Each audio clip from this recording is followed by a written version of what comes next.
بسم اللہ الرحمن الرحیم۔ السلام علیکم، میرا نام ڈاکٹر لائلہ شنواری ہے اور میں یہاں MMC جنرل ہاسپٹل میں ایز اے اسسٹنٹ پروفیسر گائنی آپس ڈپارٹمنٹ میں کام کر رہی ہوں۔ آج میں جس ٹاپک پہ بات کرنا چاہ رہی ہوں وہ ہے ابتدائی حمل کے احتیاط اور دیکھ بھال۔ میرے پاس اکثر OPD میں پیشنٹس آتی ہیں جو جیسے ہی حمل ان کا ٹھہر جاتا ہے تو وہ آتی ہیں اور پوچھتی ہیں، وہ خوشی بھی اپنی ظاہر کرتی ہیں اور ساتھ ساتھ یہ پوچھتی ہیں کہ اس کے بعد اب ہم نے کون سی احتیاط کرنی ہے، کیا کھانا ہے، کیا نہیں کرنا۔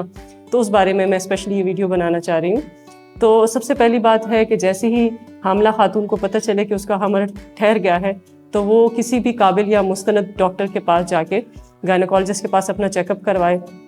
اگر اس کو پہلے سے ہی کوئی بیماری ہے جیسے شوگر، بلڈ پریشر، دل کا کوئی مسئلہ، گردوں کا، تو وہ ضرور اس کو بتائے۔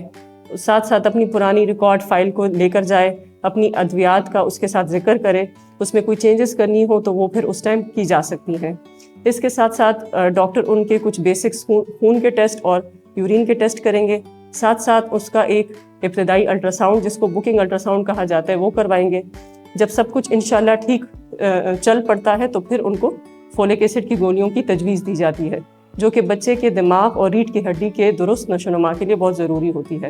اس کے ساتھ ساتھ ہم عورت کو متوازن اور صحت مند خوراک کے بارے میں بتاتے ہیں، جیسے کہ ان کو کہتے ہیں کہ آپ زیادہ سے زیادہ دودھ، دہی، سبزیاں، دالیں، گوشت وغیرہ کا استعمال کریں، ہیلدی ڈائٹ کھائیں۔ اس کے علاوہ جنک فوڈ، اسٹریٹ فوڈ یا فاسٹ فوڈ کا استعمال کم سے کم کریں، تلی ہوئی چیزوں سے پرہیز کریں، بہت زیادہ کافی یا چائے کا استعمال نہ کریں اور کوئی بھی دوا استعمال کرنے سے پہلے ڈاکٹر سے مشورہ ضرور کریں۔ اس کے علاوہ حمل کے ابتدائی دنوں میں یا ہفتوں میں عورت کو بہت زیادہ آرام کی ضرورت ہوتی ہے کیونکہ بچے کی نشو و نما بہت تیزی سے ہو رہی ہوتی ہے، تو اس کو کم از کم 7 سے 8 گھنٹے کی نیند بہت ضروری ہوتی ہے، تو وہ اپنی نیند کا بہت خیال رکھے۔ اس کے علاوہ وہ روزانہ دن میں 15 سے 30 منٹ ہلکی پھلکی ورزش یا واک ضرور کرے، لیکن بہت زیادہ سخت قسم کی ورزش یا جاگنگ یا جمپنگ وغیرہ سے گریز کریں۔ اس کے علاوہ بہت زیادہ وزنی کام یا تھکان والے کام جو ہیں اس سے پرہیز کریں، بہت زیادہ لمبے سفر سے پرہیز کریں۔ اس کے علاوہ اپنے آپ کو انفیکشن سے بچانے کی کوشش کریں، جیسے کہ اپنے آپ کو جو ہے صفائی کا خاص خیال رکھیں، بار بار ہاتھ دھوئیں اور بیمار لوگوں سے ذرا فاصلہ رکھیں۔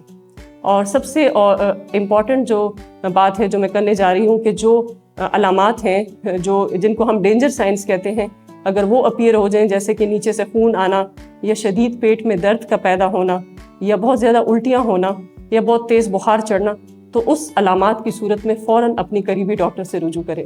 اپنا بہت زیادہ خیال رکھیں۔ السلام علیکم، شکریہ۔